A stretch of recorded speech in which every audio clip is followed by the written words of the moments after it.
तो फिल्म की शुरुआत में हम एक स्पेस कैप्सूल को पानी के अंदर क्रैश हुआ देखते हैं। रेस्क्यू टीम उसे हॉस्पिटल ले जाती है और पता चलता है कि अर्थ पर क्रैश से पहले सैम नाम के एस्ट्रोनॉट का स्पेस कैप्सूल स्पेस में किसी चीज से टकराया था, जिसने सैम के हेलमेट को भी फोड़ दिया था। ये कोई मेटेरॉइड या एलियन भी हो सकता था, पर सैम को कुछ याद नहीं था। उससे चक्कर आ रहे थे और वे हवा में उड़ती चीजों को देख रही थी। डॉक्टर कहते हैं कि स्पेस टूर के साइड इफेक्ट हैं। उसके हाथ पैर पर चोट आई थी, वो जल्द ही रिकवर हो जाती, पर उससे पहले सैम को क्वारंटीन रहना था जब तक के पार्टिकल्स की टेस्ट रिपोर्ट ना मिल जाए जो कि सैम के सूट और कैप्सूल से मिले थे, क्योंकि साइंटिस्ट जानना चाहते थे कि उन पार्टिकल्स में कोई वायरस तो नहीं था जो सैम के साथ इस दुनिया में आ गया हो। सैम के बहुत सारे टेस्ट होते हैं, लेकिन इतने अरसे बाद स्पेस से वापस आने पर भी सैम अपनी फैमिली को ठीक से गले भी नहीं मिल पाती, जिसके बाद सैम को उसके मेजर डैड के साथ भेज दिया जाता है सेफ हाउस में, जहां पर अच्छी तरह उसकी रिकवरी हो सके। जिसके बाद मिशेल नाम की उसकी असिस्टेंट उसे बताती है आपको कई दिनों तक अजीब चीजों का सामना करना पड़ सकता है, जैसे हेलुसिनेशन और घबराहट, चिंता आदि, लेकिन जितना जल्दी आप इन सब पर काबू पाएंगी उतना जल्दी आप रिकवर होकर मिशन पर वापस जा पाएंगी। फिर मिशेल कहती है जो सिम्टम्स ज्यादा है सिर्फ वही डॉक्टर्स को बताना जरूरी है, बाकी छोटे मोटे सिम्टम्स मत बताना। उसे 2 महीने का समय दिया गया है,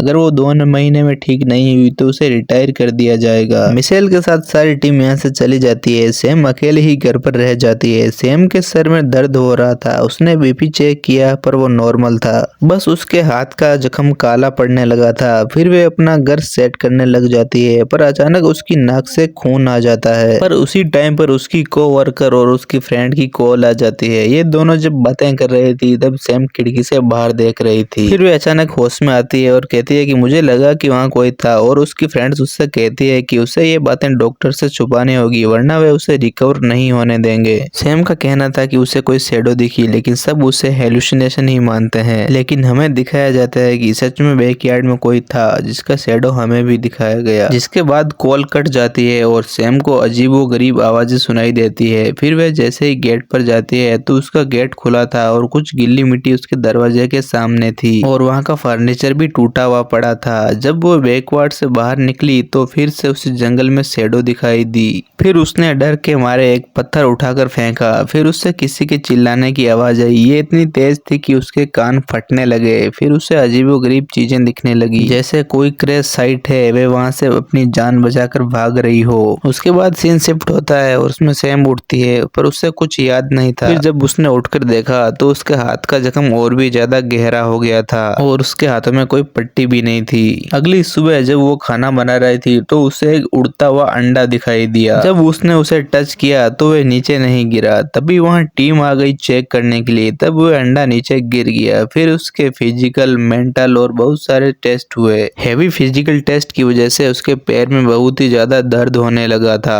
लेकिन उसने किसी को भी बताया नहीं। जिसके बाद टीम सैम को एक सोफे पर लेटाकर उसकी कई जगहों पर बर्फ रख देते हैं। फिर मिशेल सैम से कहती है कि सॉरी, पर इस तरह के टेस्ट करना उनकी ड्यूटी है। उन्हें एक एक डेटा इकट्ठा करना होगा और फिर उन्हें आगे देना होगा ताकि लोग पहचान सके कि सैम अगले मिशन के लिए रेडी है या नहीं। यहाँ सैम मिशेल को उसे दिखने वाले साये के बारे में बताना चाहती थी, लेकिन अपना ही हेलुसिनेशन समझकर वो उसे नहीं बताती। इन सब के जाने के बाद सैम फिर से जंगल में आ जाती है और फिर उसे कान फाड़ देने वाली आवाज फिर से सुनाई देती है और वो विजुअल्स भी दिखते हैं। फिर सैम को नीचे एक वायर दिखती है। फिर वे उस तार के पीछे पीछे जाती है तो उसे एक नकली पत्थर मिलता है। इसके नीचे कैमरा छुपाए गए थे। फिर उसे पता चलता है कि ये कैमरा उसके घर के चारों ओर लगाए हुए हैं। फिर वे ये सब देखकर डरकर वहां से भागती है तो उसे एक ठोकर लग जाती है और वो नीचे गिर जाती है, जिससे उसे काफी ज्यादा चोट आ जाती है और वो बेहोश हो जाती है। जब वो वापस जागती है तो उसे पता चलता है कि उसके पिता उसे मिलने के लिए यहाँ पर आए हुए हैं। वो कहते हैं कि मैं यहाँ काफी टाइम पहले ही आ चुका था, लेकिन जब मैंने तुम्हें यहाँ नहीं देखा तो मैंने टीम को बुलवाकर तुम्हें रिसर्च करवाई। फिर सैम अपने डैड से उन कैमराज के बारे में पूछ लेती है। उसके डैड उसका यह सवाल सुनकर काफी ज्यादा हैरान हो जाते हैं और घबराकर कुछ समय के लिए एक जगह चुप खड़े रहते हैं। फिर वे ये सच्चाई बताते हैं कि ये फैसिलिटी आर्मी की थी। मेजर ने इन सब को नासा को बताना जरूरी नहीं समझा कि इस फैसिलिटी के नीचे एक और फैसिलिटी है। जो फैसिलिटी यानी वो बंकर्स जंग के वक्त बड़े बड़े लोगों को सेफ रखने में काम आते हैं। फिर वो सैम को बंकर्स दिखाने के लिए ले जाते हैं। सैम देखती है कि इन बंकर्स में से उन कैमराज को कंट्रोल किया जा सकता था। इन बंकर्स के अंदर एक ऐसा एनर्जी सोर्स था जो खुद ब खुद इलेक्ट्रिसिटी बना सकता था। फिर मेजर बताते हैं कि ये बंकर्स इमरजेंसी में खुद को ऑटो लॉक कर सकते हैं, जिससे बाहर का खतरा अंदर ना आ सके। लेकिन सैम को लगता था कि उसे शायद ऐसी फैसिलिटी की जरूरत नहीं है। ये लोग फिर ऊपर जाते हैं। हमें दिखाया जाता है कि जंगल में लगे कैमराज ग्लिच कर रहे थे, जिसके बाद मेजर वहां से चले जाते हैं। फिर सैम देखती है कि उसके हाथ का जख्म और भी ज्यादा गहरा हो गया है और उसे लगता है कि उसे अपने हाथ के जख्म के बारे में डॉक्टर को बता देना चाहिए। फिर सैम डॉक्टर से पूछती है तो डॉक्टर आइस रखने को बोलते हैं। फिर सैम रेस्ट करने के लिए पूल में एंजॉय करने लगी थी, तभी अचानक तेज हवाएं चलने लगी और आवाजें सुनाई देने लगी। आवाजें बंद होने के बाद हवा फिर से चलने लगी थी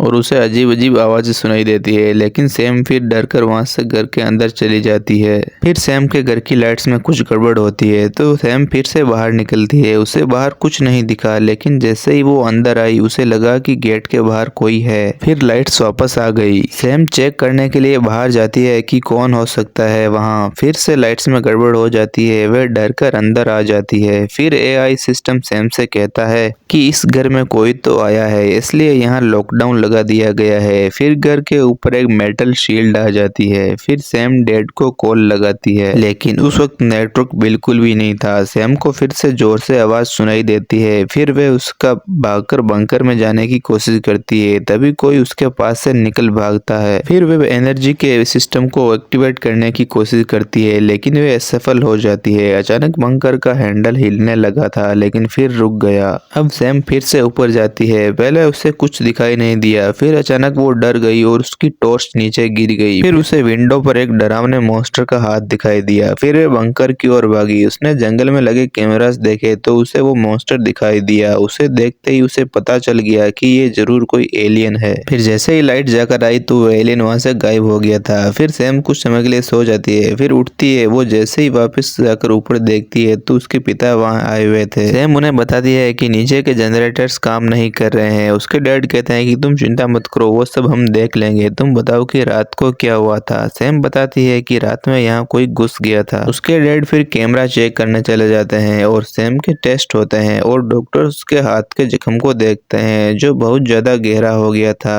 मिशेल ये जख्म देखकर डर जाती है और भी टेस्ट के लिए अपॉइंटमेंट बुक कर देती है। फिर सैम की फैमिली उससे मिलने आ जाती है। सैम अपनी बेटी से मिलकर बहुत खुश हो जाती है। फिर सैम अपने हस्बैंड को बात करने के लिए साइड में ले जाती है और कहती है कि देखो, स्पेस में मेरा मिशन बहुत ज्यादा अजीब था। मुझे वहाँ कुछ सिग्नल ब्रॉडकास्ट करने थे जिससे हम एलियन से कांटेक्ट कर सकें, और रात को घर में कोई घुस गया था। वो बताती है कि मैंने कैमराज में मॉन्स्टर को देखा है और मुझे लगता है कि कोई और भी मेरे साथ इस दुनिया में आ गया है। फिर उसे घर पर बुला लिया जाता है और उस टाइम को चेक किया जाता है कैमरा में जिस टाइम सैम ने एलियन को देखा था, लेकिन कैमरा में कोई एलियन नहीं था। सैम ये सब देखकर हैरान थी। फिर सैम के डैड कहते हैं कि ये हेलुसिनेशन है, इन्हें भूल जाओ, तभी तुम अगले मिशन के लिए तैयार हो पाओगी। फिर सैम इस घर के सिस्टम से घर को चेक करवाती है। सिस्टम में उतने ही इंसान दिखाई देते हैं जो इस वक्त घर पर थे। फिर सैम ये सब बातें भूलकर अपनी फैमिली के साथ एंजॉय करने के लिए एक वॉक पर चली जाती है। बातों ही बातों में इन्हें पता ही नहीं चलता कि इनकी बेटी कहीं चली गई है। फिर ये उसे ढूंढते हैं और कुछ देर बाद इनकी बेटी के पीछे ही खड़ी थी, एक मरे हुए बर्ड को अपने हाथ में लिए। तभी इन पर एक डरावनी आवाज सुनाई देती है जिससे डरकर ये तीनों घर की तरफ भागते हैं। फिर आसमान में दिखाते हैं कि बहुत सारे बर्ड्स मिलकर एक झुरमुट बना रहे हैं।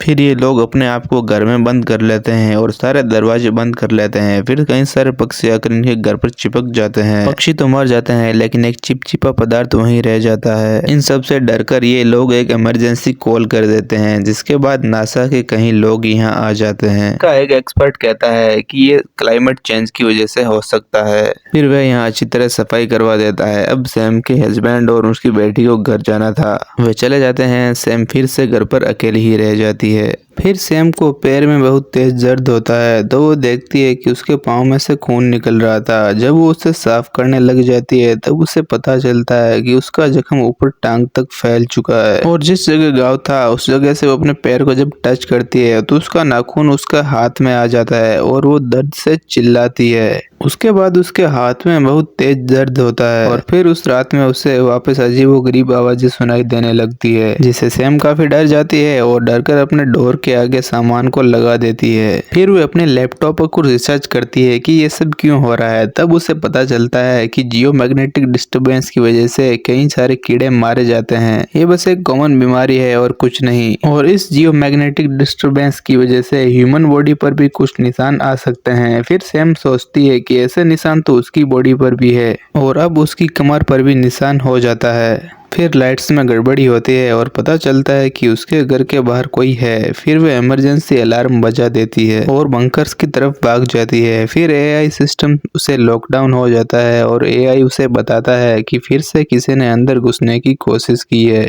फिर उसे अजीब अजीब डरावनी आवाजें सुनाई देने लगती है और वह सीढ़ियों से नीचे गिर जाती है।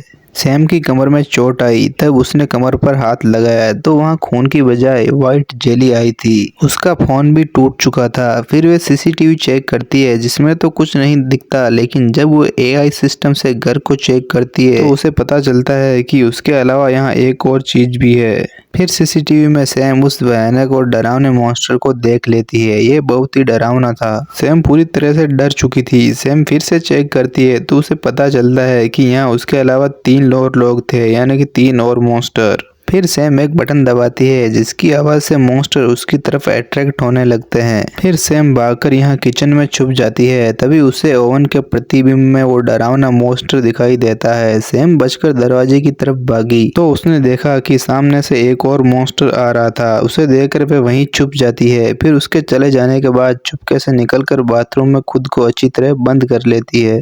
उसके हाथ और बाकी जख्मों में बहुत तेज दर्द हो रहा था। उसने पट्टी खोली तो उसने देखा कि वहाँ व्हाइट लिक्विड लगा था और अब तो मॉन्स्टर्स बाथरूम के पास आ गए थे। उसके बाद वह एक वेंट को तोड़कर बाहर निकल जाती है। सैम ने अपने हस्बैंड को कॉल कर दिया था, इसलिए अब वो वहाँ आ गया था। सैम का हस्बैंड घर पर सील्ड देखकर घबरा जाता है। फिर वह घर के अंदर जाने का रास्ता ढूंढता है। तभी उसकी बेटी गाड़ी से निकल जाती है तो सैम का हस्बैंड अपनी बेटी के पास जाता है तो उसकी बेटी जंगल की तरफ इशारा करती है, जिसके बाद सीन कट होता है। सैम भागकर खुद को मॉन्स्टर से बचाने की कोशिश कर रही थी। तभी मॉन्स्टर उसे देख लेता है और पाँव से पकड़कर नीचे गिराने की कोशिश करता है, लेकिन सैम उससे छूटकर वापस भागने लगी। तभी उसे एक खुफिया दरवाजा दिखा और वो उसके अंदर चली गई। उसके अंदर सीढ़ियां थी जिनकी मदद से सैम बिल्डिंग से बाहर जंगल की तरफ निकल जाती है। जब वह जंगल में भाग रही थी तो उसकी बॉडी चमक रही थी एलियंस की तरह और सैम को जोर जोर से आवाजें आने लगती है। सैम का हस्बैंड उसे आवाज देता है लेकिन वह सुन नहीं पाती। तभी सैम के डैड टीम के साथ आते हैं और टीम से कहते हैं कि आज हम एक खतरनाक चीज से लड़ने वाले हैं। सैम के डैड बिल्डिंग के अंदर जाते हैं तो अंदर सैम नहीं थी और दूसरी तरफ सैम भाग रही थी और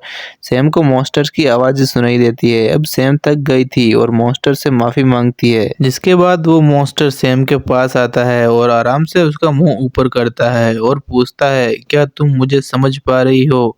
हैरान करने वाली बात यह थी कि सैम उसकी भाषा समझ पा रही थी, लेकिन कैसे ये किसी को नहीं पता। ये दोनों आपस में बातें कर ही रहे होते हैं। तभी वहाँ पर दूसरा मॉन्स्टर आ जाता है और कहता है कि हमने तुम्हें बहुत ज्यादा याद किया। सैम कंफ्यूज थी, इसलिए पूछती है कि तुम कौन हो और हमारा क्या रिलेशन है। यहाँ पर एक बहुत बड़ा राज पता चलता है कि सैम उन्हीं की फैमिली थी। सैम ने उनकी बात नहीं मानी। तब उस मॉन्स्टर ने सैम के माथे पर अपना माथा रखा।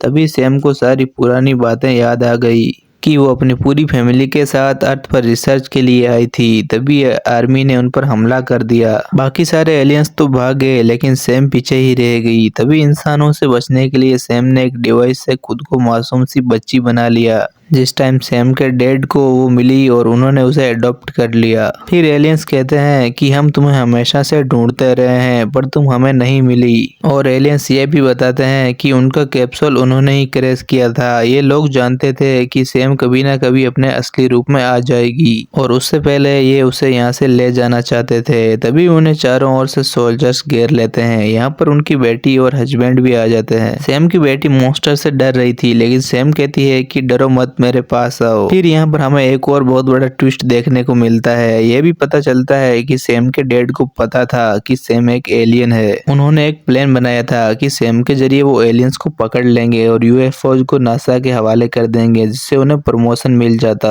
और फिर सैम के डैड टीम को ऑर्डर देते हैं कि एलियंस को पकड़ लो। सैम के हस्बैंड को सैम के डैड पर बहुत ज्यादा गुस्सा आ जाता है। वह उसे मारने लगता है और सैम को कहता है कि तुम चिंता मत करो, तुम अपनी फैमिली के साथ जाओ, बाकी सब मैं संभाल लूंगा। सैम अपने साथियों के साथ वहां से चली जाती है और इसी के साथ ये शानदार मूवी यहीं पर खत्म हो जाती है। अगर मूवी अच्छी लगी तो वीडियो को लाइक कर लेना और हमसे जुड़ने और ऐसी मूवीज देखने के लिए चैनल को सब्सक्राइब भी कर लेना।